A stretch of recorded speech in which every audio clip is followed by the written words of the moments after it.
Hello children, welcome to असा education.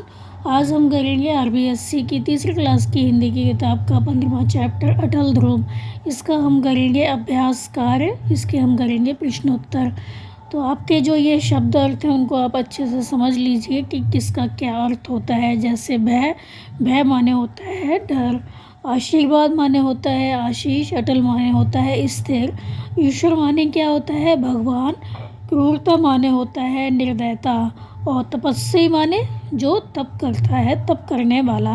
मनोकामना माने मन की कामना, मन की इच्छा। अब ये जो दिए गए हैं शब्द, इनको आपको बोलकर बताना है। ये हैं ध्रुव, आशीर्वाद, क्रूरता, तपस्वी, ईश्वर और प्रार्थना। आपका अगला प्रश्न है, राजा उत्तानपाद की रानियों के नाम क्या थे। तो राजा उत्तानपाद की 2 रानियां थी जिनके नाम थे सुनीति और सुरुचि। आपका अगला प्रश्न है, सुरुचि ने ध्रुव के साथ कैसा व्यवहार किया। तो सुरुचि ने ध्रुव के साथ अच्छा व्यवहार नहीं किया था। जब पिता की गोद में उत्तम को खेलता हुआ ध्रुव ने देखा तो ध्रुव भी राजा की गोद में बैठ गया, लेकिन सुरुचि को ये अच्छा नहीं लगा। उसने ध्रुव को राजा की गोद से उतार दिया और बोली, तुम यहाँ नहीं बैठ सकते, तुम्हारा यहाँ कोई अधिकार नहीं है। ऐसा कहकर सुरुचि ने ध्रुव के साथ भरी सभा में अपमानजनक व्यवहार किया। अगला प्रश्न है, सुनीति किस बात से घबरा गई। तो सुरुचि के द्वारा जो ध्रुव था वो अपमानित किया गया था। तो सुरुचि के द्वारा भरी सभा में अपमानित होने पर ध्रुव दौड़ता हुआ माँ के पास गया और उसकी गोद में मुंह छिपाकर रोने लगा। ध्रुव को इस तरह रोता हुआ देखकर जो सुनीति थी वो घबरा गई।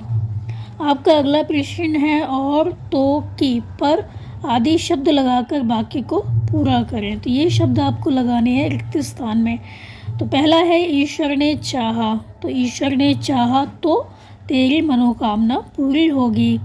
अगला है, तपस्वी ने ध्रुव को हट छोड़ने को कहा। तपस्वी ने ध्रुव को हट छोड़ने को कहा, पर वह टस से मस नहीं हुआ। ध्रुव दौड़ता हुआ गया और राजा की गोद में बैठ गया। सुरुचि ने कहा कि अपने पिता का प्रेम पाने के लिए तुझे दूसरा जन्म लेना पड़ेगा। तो पहले में आएगा, ईश्वर ने चाहा तो तेरी मनोकामना पूरी होगी। तो पहले में आएगा तो। अगला है, तपस्वी ने ध्रुव को हट छोड़ने को कहा, पर वह टस से मस नहीं हुआ। तो इसमें आएगा पर। ध्रुव दौड़ता हुआ गया और राजा की गोद में बैठ गया। इसमें आएगा और। अगला है, सुरुचि ने कहा कि अपने पिता का प्रेम पाने के लिए तुझे दूसरा जन्म लेना पड़ेगा। तो इसमें आएगा कि। आपका अगला प्रश्न है, सही शब्द चुनकर जो वाक्य है उनको पूरा करो।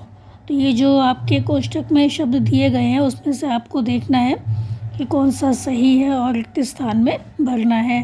पहला है, राजा उत्तानपाद राजा थे। तो राजा उत्तानपाद कैसे राजा थे, महाप्रतापी राजा थे। सुनीति के पुत्र का नाम था। सुनीति के पुत्र का नाम क्या था, ध्रुव था।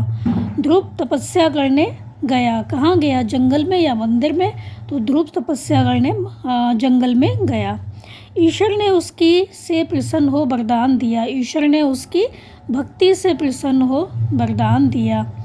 ध्रुव राजा बना और रानी, जो ध्रुव था वो राजा बन गया और जो रानी थी वो कौन बनी, सुनीति। जो सुनीति थी वो राजमाता बनी। तो ध्रुव राजा बना और रानी सुनीति राजमाता बनी। अगला प्रश्न है, ध्रुव किसका पुत्र था। तो ध्रुव सुनीति का पुत्र था। सुनीति ध्रुव के साथ महल में अकेली क्यों रहती थी। तो जो सुनीति थी वो ध्रुव के साथ महल में अकेली क्यों रहती थी, जबकि जो राजा थे उनकी 2 रानियां थी, सुनीति और सुरुचि। लेकिन जो सुनीति थी वो महल में अकेली रहती थी क्योंकि जो राजा थे वो छोटी रानी सुरुचि को ही मान देते थे, उसका ही कहना मानते थे, उसको ही मान सम्मान देते थे। तो जो सुरुचि थी जैसा कहती थी राजा वैसा ही करते थे।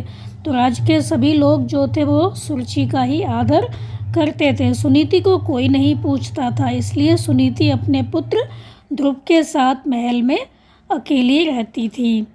आपका अगला प्रश्न है कि सुरुचि ने राजा की गोद से ध्रुव को क्यों उतारा।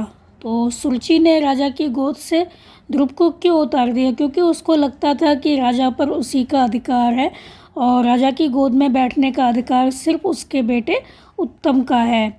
इसीलिए उसने क्या किया, ध्रुव को राजा की गोद से उतार दिया। आपका अगला प्रश्न है, ध्रुव को जंगल में क्यों जाना पड़ा। तो जो ध्रुव था वो जंगल में क्यों गया था, क्योंकि ध्रुव का सुरुचि ने अपमान किया था जब वो राजा की गोद में बैठा था। तो राजा की गोद में बैठने पर, जो कि उसके भी पिता थे, राजा की गोद में बैठने पर जो कि ध्रुव के भी पिता थे, सुरुचि के द्वारा उतार देने पर, भरी सभा में उसका अपमान करने पर जो ध्रुव था उसको अच्छा नहीं लगा। तो वो माँ के पास गया। तो माँ ने कहा कि चिंता मत करो, ईश्वर चाहेगा तो तुम्हारी मनोकामना अवश्य पूरी होगी। तो जो ध्रुव था उसको लग रहा था कि जो ईश्वर है अगर उसको पा लेगा वो, तो क्या होगा, उसकी जो इच्छा है, मनोकामना है, वो पूरी हो जाएगी। इसीलिए जो ध्रुव था अपनी मनोकामना को पूरी करने के लिए और अपने अपमान का बदला लेने के लिए जंगल में गया। तो ध्रुव को जंगल में क्यों जाना पड़ा। तो जंगल में ध्रुव इसलिए गया क्योंकि सुरुचि के द्वारा वो अपमानित किया गया था और वो ईश्वर को पाना चाहता था। अगला है, ध्रुव ने ईश्वर की भक्ति कैसे की। तो जंगल में जब वो गया था ईश्वर को पाने के लिए, तो उसने क्या किया, उनकी भक्ति, ईश्वर की जो भक्ति थी उसने कैसे की। तो जो ध्रुव था पहले उसने कंदमूल खाकर अपना पेट भरा, बाद में केवल पानी पीकर, अंत में निराहार रहकर भजन करने लगा। पहले उसने कंदमूल खाए, बाद में उसने केवल क्या किया, खाना छोड़ के पानी पीना शुरू किया, बाद में वो निराहार रहकर भजन करने लगा। उसने एक पैर पर खड़े होकर जप किया और जप करते 6 महीने बीत गए। मंत्र जाप के अलावा उसे कुछ याद नहीं रहा। तो इस तरह से उसने क्या किया, भगवान की भक्ति की। तो पहले कंदमूल खाए, फिर उसने पानी पिया और अंत में निराहार रहकर उसने भजन करना शुरू किया और अपने एक पैर पे खड़े होकर उसने जप किया। और जप करते हुए उसे 6 महीने बीत गए और उसको मंत्र जाप के अलावा कुछ भी याद नहीं रहा। तो उसने घोर तपस्या की इस तरह से। आपका जो अगला प्रश्न है वो है, निम्नलिखित शब्दों के जोड़े बनाएं। जैसे नाना है, इसमें लिखा है नानी, तो मौसा, मौसी, चाचा, चाची, मामा, मामी, राजा, रानी।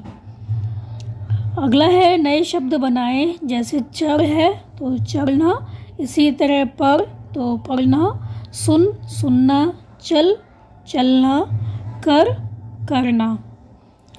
अगला है कि इस कहानी को याद करें और सुनाएं। आपको ये कहानी जो है वो याद करनी है और सुनानी है। फिर है, शिक्षक की सहायता से विद्यार्थियों द्वारा कहानी को अभिनय के रूप में प्रस्तुत करें। तो आपको क्या करना है, अपने जो शिक्षक हैं उनकी सहायता लेनी है और जो ये कहानी है उसका अभिनय करना है, उसको नाटक का रूप देकर उसको दिखाना है स्टेज पर। तो ये थे आपके इस चैप्टर के प्रश्न उत्तर बच्चों। आप इनको अच्छे से समझकर याद कर लीजिए और हमारे चैनल ऐसा एजुकेशन को लाइक कीजिए, सब्सक्राइब कीजिए और शेयर करना बिल्कुल मत भूला करिए। Thank you.